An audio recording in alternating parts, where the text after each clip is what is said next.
నమస్తే. నేను మీ బాబీ వర్ధన్. బీబీసీ వాయిస్ ఛానల్లోని కామెంటరీ బాక్స్ కార్యక్రమానికి స్వాగతం. దేశంలో బొద్దింకల పేరుతో ఒక పార్టీ పుట్టుకొచ్చింది. బొద్దింకలు ఏంటి, పార్టీ ఏంటి అనుకుంటున్నారా? అదేనండి, కాక్రోచ్ జనతా పార్టీ.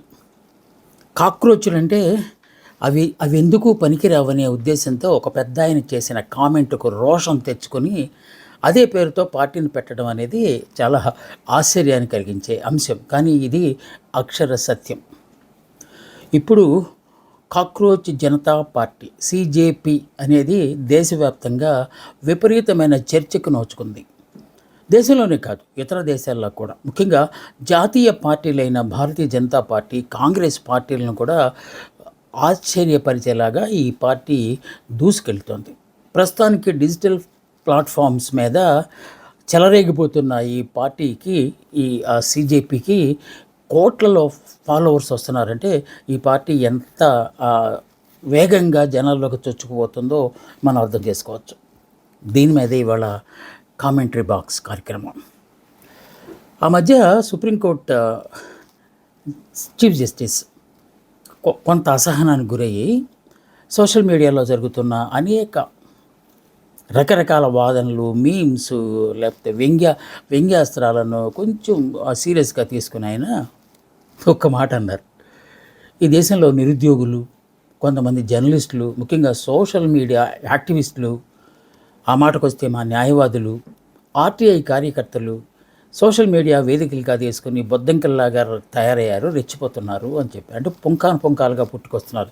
సో బొద్దంకలు ఎలా పుట్టుకొస్తాయో మనకు తెలుసు కదా. ఒక రాత్రి వదిలేస్తే నెక్స్ట్ డే కల్లా వేలు వస్తాయంటారు. అలాగే వీళ్ళు కూడా రోజు రోజుకి పుట్టుకొస్తున్నారని చెప్పి కాస్త ఆయన ఒక వ్యాఖ్యానం చేశారు. కానీ బొద్దంకలతో పోల్చడాన్ని ప్రస్తుతం జనరేషన్ చాలా సీరియస్గా తీసుకుంది. ఏంటి మనం బొద్దంకలమా? ఆయన ఇంకో మాట కూడా అన్నారు, పారాసైట్స్ అన్నారు. పరాన్న బుక్కులమా? మనం ఒకళ్ళ మీద ఆధారపడి బతికేస్తున్నామా?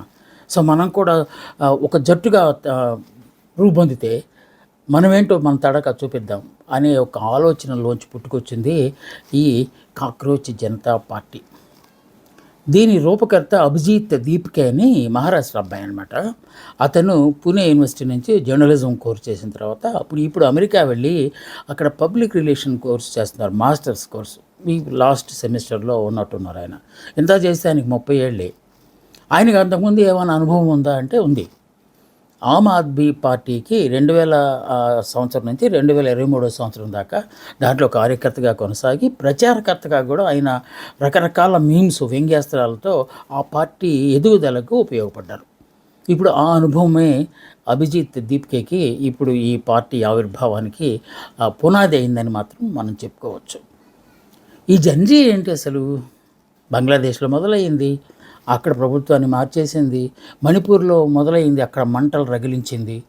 అలాగే నేపాల్లో కూడా ప్రభుత్వాన్ని మార్చేసింది. ఇప్పుడు వెళ్తోంది, ఇప్పుడు నడుస్తోంది జంజీ శకం.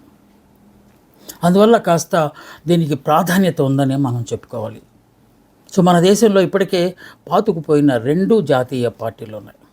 ఈ party CJP, cockroaches Janata party అనేది ఆవిర్భవించిన కొన్ని రోజుల్లోనే, ఈ నెల 16వ తేదీన, అంటే మే 16వ తేదీన ఇది పురుడు పోసుకున్నప్పటికీ కొన్ని గంటల్లోనే, కొన్ని రోజుల్లోనే కోట్ల మంది ఫాలోవర్స్ని సంపాదించుకొని అటు కాంగ్రెస్కి ఇటు BJPకి చెమటలు పట్టించేసింది. ఎందుకంటే వాటికంటే ఎక్కువ ఫాలోవర్స్ని సంపాదించుకోగలిగింది.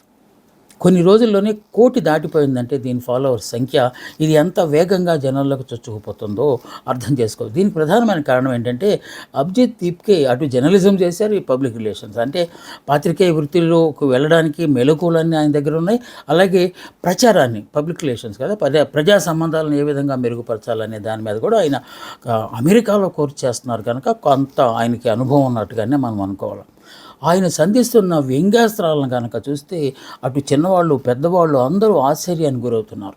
ముఖ్యంగా మన దేశంలో ఉన్న కొన్ని సమస్యల పట్ల ఆయన స్పందిస్తున్న తీరును కనుక మనం గమనిస్తే ఇదేదో కొంచెం గట్టిగానే ఉండేలాగా ఉంది అనిపిస్తుంది. ముఖ్యంగా నీట్ ఎగ్జామినేషన్ కొన్ని లక్షల జీవితాల మీద ప్రభావితం చేసే నీట్ ఎగ్జామినేషన్ పేపర్ లీక్ అవటం వల్ల ఎంతమంది ఆవేదన చెందుంటారు, ఎన్ని లక్షల మంది విద్యార్థులు మళ్ళా పరీక్ష రాయాల్సి వస్తే ఎన్ని కష్టాలు పడతారు, వాళ్ళ పేరెంట్స్కి ఉన్న ఇబ్బందులు ఏంటి, ఇలాంటి వాటి మీద మెల్లగా గళమెత్తాడు ఆయన అభిజిత్. దాన్ని సోషల్ మీడియా వేదికల్లో ముఖ్యంగా ఇన్స్టాగ్రామ్, ఫేస్బుక్, వాట్సాప్లో పెట్టడంతో జనాలు వేలం వెరిగి అతను అవును కదా అని వస్తున్నారు. ఈ దేశంలో కరప్షన్ గురించి, అవినీతి గురించి, లెథర్జిక్ బ్యూరోక్రసీ గురించి, అంటే అదే రెడ్ టేపిజం అంటాం కదా, దాని గురించి ఇలా ఒక్కొక్క దాని ముఖ్యంగా విద్య మీద పడ్డాడు ఆయన. విద్యా వ్యవస్థలో ఉన్న లోసుకులు మొత్తాన్ని ఆయన ఒక్కొక్కటి బయటకు తీస్తున్నారు. అందువల్లనే ఈ జెన్జీ అతనికి ఎక్కువ ఆకర్షితులవుతున్నారని చెప్పుకోవాలి. ఇది ఎలా పుట్టుకొచ్చిందో మనం చెప్పుకున్నాం కదా. ఆ పుట్టుకొచ్చిన తర్వాత ఏదో తేడా జరిగేలాగా ఉంది అని చెప్పి మన సిజేఐ గారు కూడా కొంత సంయమనం పాటించి, అరే బాబు మీరు ఏంటో అంత సీరియస్గా తీసుకున్నారు, నేను దాన్ని చాలా సరదాగా అన్నాను అని ఆయన సర్ది చెప్పే ప్రయత్నం చేశారు. కానీ ఇది అప్పటికే జనాల గుండెల్లోకి వెళ్ళిపోయింది, మెదడులో దూరిపోయింది. అది ఒక పార్టీ రూపాంతరం చెందుతుందని మాత్రం ఎవ్వరూ ఊహించలేదు. ప్రక్కన ఇందాక మనం చెప్పిన ఎగ్జాంపుల్స్, అటు బంగ్లాదేశ్, నేపాల్ ఇలాంటి చోట్ల, మన దేశంలో మణిపూర్ లాంటి చోట్ల ఒక ఉద్యమాన్ని స్ప్రెడ్ చేయడానికి అది పనికొచ్చింది. కానీ ఇక్కడ ఏకంగా ఒక పొలిటికల్ పార్టీగా అవతరించే అవకాశాలు ఉన్న ఒక వేదికకు ఇది ఊతమిస్తుందని మాత్రం ఎవరు ఊహించలేకపోయారు. So voice of lazy and unemployed అని దానికి ఒక క్యాప్షన్ కూడా పెట్టాడు ఆయన.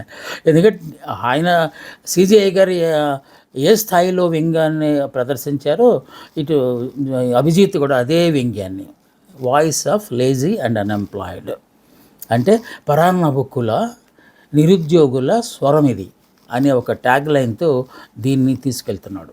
ఇక సోషల్ మీడియాలో అయితే రెచ్చిపోతున్నారు ఈ కాక్రోచెస్ జనతా పార్టీ వాళ్ళు. ముఖ్యంగా ఇందాక మనం అనుకున్నట్టు విద్యా వ్యవస్థ మీద, అవినీతి మీద, రాజకీయ నాయకులు పలుకుబడులతో చేసే కొన్ని విన్యాసాల మీద, విధ్వంసాల మీద, అన్నిటి మీద ఒక్కొక్క రోజు ఒక్కొక్క రీల్స్ లాగా, అంటే ఈ మధ్యకాలంలో రీల్స్, మీమ్స్ ఎంత ఫాస్ట్గా వెళ్తాయి. గతంలో ఆయన ఆమ్ ఆద్మీ పార్టీకి పనిచేసినప్పుడు కూడా ఎక్కువ మీమ్స్ ద్వారానే జనాల్లోకి వెళ్ళగలిగాడు. ఢిల్లీ లాంటి చోట ప్రభుత్వాన్ని ఏర్పాటు చేయడంలో బహుశా అతని వాటా కూడా కొంత ఉంటుందని చెప్పారు. ప్రజలకు సంబంధించిన, ముఖ్యంగా యువతకు సంబంధించిన అంశాలను మీమ్స్గా చేసి జనాల్లోకి వదలటం వల్ల యువకులు ఎక్కువగా దీనికి ఆకర్షితులవుతున్నారు. అందుకే ఇంత ఫాస్ట్గా చాలా తక్కువ కాలంలోనే మహా అయితే 2 వారాలైంది, 2 వారాల్లోనే కోట్లు దాటిపోయింది దీని ఫాలోవర్స్ తాలకు. దీన్ని ఆసరాగా చేసుకుని జనాల్లోకి వెళ్ళిపోతున్న దాన్ని ఆసరాగా చేసుకొని ఆయన ఒకవేళ మేము అధికారంలోకి వస్తే, అంటే ఇప్పటికే రాజకీయ పార్టీ అనే దాన్ని పరోక్షంగా ఆయన అంగీకరించారు. కేవలం ఇలాంటివన్నీ ఏంటంటే ప్రెషర్ గ్రూపులు, ప్రజల్లోకి ప్రజలను చైతన్యం చేయడానికి, లేకపోతే ప్రజలను జాగృతం చేయడానికి పుట్టుకొస్తాయి ఇలాంటివన్నీ. ఇది యూత్ ఫోర్స్ లాంటిది అనుకున్నారు. కానీ ఆయన డైరెక్ట్గా అభిజిత్ అంటే అఫ్కోర్స్ అభిజిత్ దాని నుంచి ఆ ఒక్క పేరే మీరు మాట్లాడుతున్నారేంటని మీరు అనుకోవచ్చు. ఎందుకంటే దానికి కర్త కర్మ క్రియ అతనే. ప్రస్తుతానికి చాలామంది వెళ్తున్నారు, కానీ ఎలాంటి పదవులు కానీ హోదాలు కానీ వాళ్ళకి ఏమి ఇవ్వలేదు. అతనే ఇప్పుడు వెళ్తున్నాడు. అతనికి ధీటుగానే చాలామంది స్పందిస్తున్నారు, అంటే అతనికి సాయం చేస్తున్నారు. ఆయన ఒకవేళ మేము అధికారంలోకి వస్తే అంటూ ఒక చిన్నపాటి మేనిఫెస్టోని కూడా ఈ మధ్య రిలీజ్ చేశారు. దాంట్లో ప్రధానమైన 5 అంశాలను ఆయన ప్రస్తావించారు. వాటిల్లో ఒకటేంటంటే ఆయన కసి తీర్చుకున్నాడు ఈ అంశాన్ని చేర్చడం ద్వారా. ఒకవేళ చీఫ్ జస్టిస్ ఆఫ్ ఇండియా, ఈ దేశంలో అత్యున్నత న్యాయస్థానానికి ప్రధాన న్యాయమూర్తిగా పనిచేసిన వ్యక్తులు రిటైర్ అయిపోయిన తర్వాత ఎట్టి పరిస్థితుల్లో వాళ్ళకు రాజ్యసభ సీట్లు మా పార్టీ ఇవ్వదు అని చెప్పేశాడు. అది దేని దృష్టిలో పెట్టుకుని చెప్పుంటాడో మనకి ఈ పాటికి అర్థమయ్యే ఉండాలి. ఇక రెండోది, ఎన్నికల నిర్వహణలో అవకతవకలు జరిగినట్టు కనుక నిరూపణ అయితే దానికి బాధ్యులైన ఎన్నికల అధికారిని సస్పెండ్ చేయించడంతో పాటు అతన్ని బోన్లో నిలబెట్టి న్యాయపరంగా శిక్షలు కూడా వేస్తామని చెప్పి. ఎందుకంటే ఈ మధ్య కాలంలో ఎక్కువ జరుగుతున్నది అదే కనుక దాని మీద కూడా కాన్సన్ట్రేషన్ చేశారు. ఇప్పటికి మహిళలకు మనం ఇస్తున్న 33% పెంచేస్తాము, 50% చేస్తాం. ఎందుకంటే ఆకాశంలో సగం అంటాం కదా, 50% వాళ్ళకి మేము ఇస్తాం, మా పార్టీ ఇస్తుంది అని చెప్పి ఇంకోటి చెప్పాడు. ప్రస్తుతం దేశంలో ఉన్న జాతీయ మీడియా అంతా కొంతమంది పెట్టుబడిదారుల చేతిలో ఉంది. ఆయన పేర్లు కూడా ప్రస్తావించాడు. అద్వానీ చేతిలో మగ్గిపోతున్న మీడియాను బయటికి తీస్తాము, వాళ్ళకున్న లైసెన్సులను రద్దు చేస్తాము, ఇండిపెండెంట్గా మీడియా పనిచేస్తే ఒక కొత్త వ్యవస్థను తీసుకొస్తాము మా పార్టీ అధికారంలోకి వస్తే అని కూడా చెప్పాడు. ఇంకా అన్నిటికంటే అతి కీలకమైన రాజకీయ నాయకుల గుండెల్లో దడబొట్టించే ఇంకో మాట చెప్పాడు. మనం ఎన్నాళ్ళు మాట్లాడుకుంటున్నాం కదా, యాంటీ డిఫెక్షన్ పార్టీ ఫిరాయింపుల చట్టం అనేది మన దేశంలో ఉన్నప్పటికీ అది సక్రమంగా పనిచేయట్లేదు. ఇవాళ ఒక పార్టీలో గెలుస్తాడు, రోజులు మారక మంది ఇంకో పార్టీలోకి వెళ్తున్నాడు, అక్కడ లాభం లేకపోతే ఇంకో పార్టీలోకి. లాభ నష్టాలు బేరేజ్ వేసుకుని రాజకీయ పార్టీల నాయకులు జంపు జిలానీలుగా మారిపోతున్న నేపథ్యంలో అలాంటి సంఘటనలు కనుక జరిగితే ఎవరైనా ఒక పార్టీ సింబల్ మీద విజయం సాధించి మరో పార్టీలోకి వెళ్ళదలుచుకుంటే అలాంటి వాళ్ళకి 20 సంవత్సరాల పాటు మళ్ళీ ఎన్నికల్లో పార్టిసిపేట్ చేసే అవకాశం లేకుండా చేస్తామని చెప్పి ఒక గట్టి నిర్ణయం తీసుకున్నాం. దీంతో ఏముంది, ఇప్పుడు మనం అనుకున్న ఈ 5 అంశాలు సూక్ష్మంగా కనుక మనం ఆలోచిస్తే ఎంత రెవల్యూషనరీ, ఎంత విప్లవాత్మకమైన మార్పుల్ని ఈ దేశంలో ఈ సిజేపీ అంటే కాక్రోచ్ జనతా పార్టీ ఆలోచిస్తుందో మనం అనుకోవచ్చు. ఇదంతా చూసి ప్రస్తుతం అధికారంలో ఉన్న ఎన్డీఏ ప్రభుత్వం, ఆఫ్కోర్స్ కాంగ్రెస్ జాతీయ పార్టీ కూడా కొంత భయాందోళన వ్యక్తం చేస్తున్న మాట వాస్తవమే, కానీ ప్రస్తుతం అధికారంలో ఉన్న ఇప్పుడు అతను సంధిస్తున్న ప్రశ్నలన్నీ, అతను చేస్తున్న విమర్శలన్నీ తమ మీదే అనే భావించిన అధికార పార్టీ ఎన్డీఏ దీనికి కౌంటర్ అటాక్లను ప్రారంభించింది. దానిలో భాగంగా మొట్టమొదట ఇతను ఇన్స్టాగ్రాము, ఫేస్బుక్ అకౌంట్లు అన్నీ సీజ్ చేసేసింది, అంటే ఫ్రీజ్ చేసేసింది, అంటే స్తంభింపజేసింది. అంటే ఇంక నువ్వేం చేసుకుంటావు చేసుకోపో అన్నట్టుగా. సో దాన్ని కూడా ఆయన వేరే వేరే చోట్ల నుంచి, వేరే దేశాల్లో ఉన్న సోషల్ మీడియా వేదికల నుంచి తన వాయిస్ని వినిపిస్తూనే వచ్చాడు. మీరు మమ్మల్ని ఎంత బంధించాలని చూస్తే మేమంతా బలపడతాము అని చెప్పి ఆయన ఆల్మోస్ట్ సవాలు విసిరినట్టుగానే మాట్లాడుతున్నారు. ఏకంగా కేంద్ర మంత్రి కిరణ్ రిజిజు ఉన్నారు కదా, అతనైతే ఈ కాక్రోచ్ జనతా పార్టీ పాకిస్తాన్కి చెందింది, పాకిస్తాన్ బ్యాకింగ్తోనే లేకపోతే వాళ్ళ నేపథ్యంతో ఇదంతా ఎంతగా చెలరేగిపోతుందని చెప్పి ఏకంగా ఆయన ఒక కామెంట్ చేశారు. దాని మీద సిజేపీ విజృంభించేసింది. అంతే, మేము పాకిస్తాన్ వాళ్ళమా అంటే ఈ దేశంలో జరుగుతున్న అన్యాయాన్ని, అక్రమాలను ప్రశ్నించిన ప్రతి ఒక్కడు పాకిస్తాన్ వాడు అయిపోతాడా, ఇదిగో మా తాలూకు మెంబర్షిప్ అని చెప్పి ఆయన తన సిజేపీలు ఫాలోవర్స్గా ఉన్న వాళ్ళ జాబితాని స్క్రీన్ షాట్లు వేశాడు. 98% ఇండియన్స్ ఉన్నారు రకరకాల చోట్ల నుంచి, మిగతా వాళ్ళు ఫారిన్, వాళ్ళలో పాకిస్తాన్ వాళ్ళు ఎవ్వరూ లేరు. పాకిస్తాన్ వాళ్ళు ఆ ముద్ర వేస్తే వీళ్ళు భయపడతారు అనే ఉద్దేశంతో బహుశా కేంద్ర మంత్రి ఆ ప్రకటన చేసి ఉండొచ్చు. ఈ సిజేపీ సృష్టికర్త మన అభిజిత్ దీప్కే ఉన్నారు కదా, అతను ప్రస్తుతానికి అమెరికాలో ఉన్నాడు. ఇందాక మనం అనుకున్నట్టు public relations masters course final సెమిస్టర్కి వచ్చాడు. ఆయన అక్కడి నుంచే ఈ ప్రశ్నాస్త్రాలు లేకపోతే ఈ విమర్శనాస్త్రాలు సంధిస్తున్నారు. ఆయన ఏం చెప్పారంటే, నాకు ఈ మధ్య ఒక బెదిరింపు మెయిల్ వచ్చింది, దాంట్లో వాళ్ళు చెప్తుంది ఏంటంటే, నువ్వు సిజేపీని మూసేసి బీజేపీలో విలీనం చేయి, లేకపోతే నేను అక్కడికి వచ్చైనా చంపేస్తాం, అమెరికా వచ్చైనా చంపేస్తాం, మాకేమది పెద్ద పని కాదు అని నన్ను బెదిరిస్తున్నారు. ఆ బెదిరింపులకు నేనేం లొంగను. ఇంకో మాట చెప్తున్నాను, నా కోర్సు పూర్తయి నేను ఇండియాలో అడుగు పెట్టగానే ఎయిర్పోర్ట్లోనే నన్ను అరెస్ట్ చేస్తారు, తీసుకెళ్ళి జైల్లో వేస్తారు, అయినా నేనేం భయపడను, న్యాయ పోరాటం చేస్తాను, న్యాయ వ్యవస్థ మీద నాకు నమ్మకం ఉంది అంటూ ఆయన రకరకాల రూపాల్లో తన తాలూకు నిరసన వాణిని వినిపించగలుగుతున్నారు. ఆ నిరసనకు ఇతరుల తాలూకు మద్దతును కూడా కూడగట్టగలుగుతున్నారు. సో ఇలాంటి పరిస్థితి వస్తుందని చెప్పి రాజకీయ పార్టీలు, జాతీయ పార్టీలు ముఖ్యంగా ఊహించి ఉండకపోవచ్చు. మనం ఒక మాట చెప్పుకోవాలి, ఇక్కడ ఇప్పటికే దేశంలో 2 పెద్ద జాతీయ పార్టీలు ఉన్నాయి. ప్రతి రాష్ట్రంలో 1, 2, 3 లోకల్ పార్టీలు అంటే స్థానిక పార్టీలు కూడా ఉన్నాయి. ఇన్ని రాజకీయ పార్టీలు ఉన్న నేపథ్యంలో ఇప్పుడు కొత్తగా కాక్రోచ్ జనతా పార్టీ అనేది వస్తే అది అసలు నిలదొక్కగలుగుతుందా, ప్రజల్లోకి వెళ్ళగలుగుతుందా, ఎన్నికల బరిలోకి అసలు దిగుతుందా లేదా అనే ప్రశ్నలు కూడా దాదాపు వస్తూనే ఉన్నాయి. సో అభిజిత్ తన మీద వస్తున్న థ్రెట్స్ బెదిరింపు వాటికి నీట్గా సమాధానం ఇస్తూ ఈ దేశంలో యువతరం మీద ముఖ్యంగా ఆయన ఒక కొత్త అంశాన్ని ఈ మధ్యకాలంలో పట్టుకున్నాడు. నీట్ ఎగ్జామినేషన్ ఫెయిల్యూర్ మీద, విద్యాశాఖ మీద విరుచుకుపడ్డాడు. పేరుకు మాత్రమే విద్యా మంత్రిత్వ శాఖ ట్రాన్స్పరెంట్ అని చెప్తారు. ఆ ట్రాన్స్పరెన్సీ ఏం లేదు, అక్కడ అంత కాన్స్పిరసీ జరుగుతుంది. కోట్ల మంది విద్యార్థుల జీవితాలతో వాళ్ళు ఆటలాడుకుంటున్నారు అని చెప్పి తాజాగా జరిగిన సంఘటన మీద ఆయన నిరసన గళాన్ని వినిపిస్తే దానికి ఎక్కువ మద్దతు లభించింది. ఎందుకంటే మనం నీట్ ఎగ్జామినేషన్ రద్దు అయినప్పుడు కూడా దేశవ్యాప్తంగా యువత ముఖ్యంగా అమ్మాయిలు కూడా ఎంత తీవ్ర స్వరంతో విమర్శనాస్త్రాలు సంధించారో మనకు తెలుసు. సో దాన్ని ఆసరాగా చేసుకుని అదే అంశాన్ని హైలైట్ చేస్తూ వచ్చారు. అదే పిఆర్ టెక్నిక్. అతను చదువుకున్న చదువు అంతా ఇక్కడ తన అనుభవంలో ప్రాక్టికల్గా చూపెట్టగలుగుతున్నాడు. సోషల్ మీడియా వేదికలన్నీ రద్దు చేస్తే తనకున్న టెక్నాలజీ ప్రకారం ఆయన ఉంటుంది అమెరికాలో టెక్నాలజీకి ఏముంది కోత. సో మొత్తాన్ని మళ్ళీ రికవరీ చేయగలిగాడు. ఆ విషయాన్ని కూడా చాలా సంతోషంగా తన అభిమానులతో పంచుకున్నాడు. We are back again. ఎన్ని అడ్డంకులు ఏర్పరిచి మన ఖాతాలన్నీ ఫ్రీజ్ చేసినా కూడా మళ్ళీ మనం వెనక్కి వచ్చేసాము, మనం వీఆర్ ఆన్ ది జాబ్ అని చెప్పి పెట్టిన కొన్ని గంటల్లోనే మళ్ళీ 28 లక్షలు గంటలోపే 28 లక్షల మంది ఫాలోవర్స్ అతను. అంటే అతని కోసం వెయిట్ చేస్తున్నారు, ఎప్పుడు అని చెప్తారు.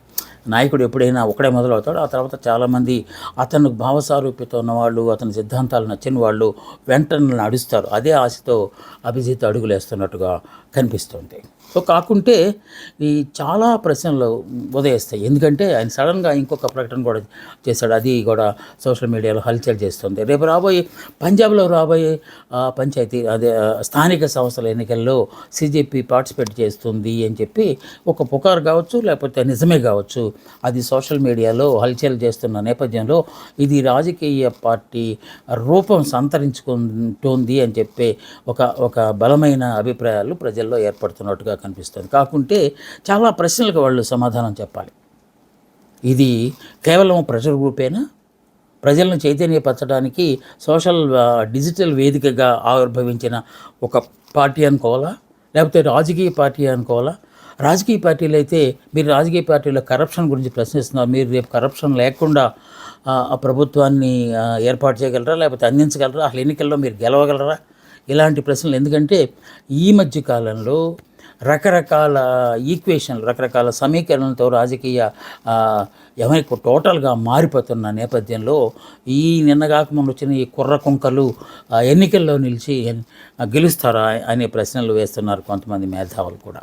కాబట్టి ఈ విధంగా దీనికి సంబంధించి కేరళకు చెందిన ఒక మంచి ఆయన రచయిత అనాలి, లేకపోతే ఎనలిస్ట్ అనాలి, ఈయన ఎవరు శశి థరూర్ ఉన్నారు కదా, ఆయన చాలా స్పష్టమైన ఇది చెప్పారు. ఇదేదో వినటానికి చిన్నదానిలాగా అనిపిస్తుంది, కాక్రోచెస్ జనతా పార్టీ అనగానే ఏంటి బొద్దంగులు అనిపిస్తుంది. కానీ బట్ నాకైతే ఇది చాలా గట్టిగా నిలబడే అవకాశం ఉందనిపిస్తోంది. ఎందువల్లనంటే వాళ్ళు ఎంచుకున్న అంశాలని అలాంటివి డైరెక్ట్గా ప్రజలకి సంబంధం ఉన్న అంశాలనే వాళ్ళు ఆయుధాలుగా ఎంచుకుంటున్నారు కనుక డెఫినెట్గా వాళ్ళ పోరాటం గెలుస్తుందేమో అని చెప్పి నాకు అనుమానంగా ఉందని సాక్షాత్ ఒక జాతీయ పార్టీకి చెందిన వ్యక్తి చెప్పడానికి కనుక చూస్తుంటే దీనికి ఆ మంచి ఫ్యూచరే ఉందేమో అనుకోండి. కానీ చాలామంది అంటున్నది ఏంటంటే బంగ్లాదేశ్ లాగా కాదు ఇండియా, లేకుంటే నేపాల్ లాగా కాదు ఇండియాలో ఎదుర్కోవాలంటే, ఇండియాలో రాజకీయ వ్యవస్థను ఎదుర్కోవాలంటే అంతకంటే గట్టి వ్యవస్థ వస్తే తప్ప అది సాధ్యం కాని పని.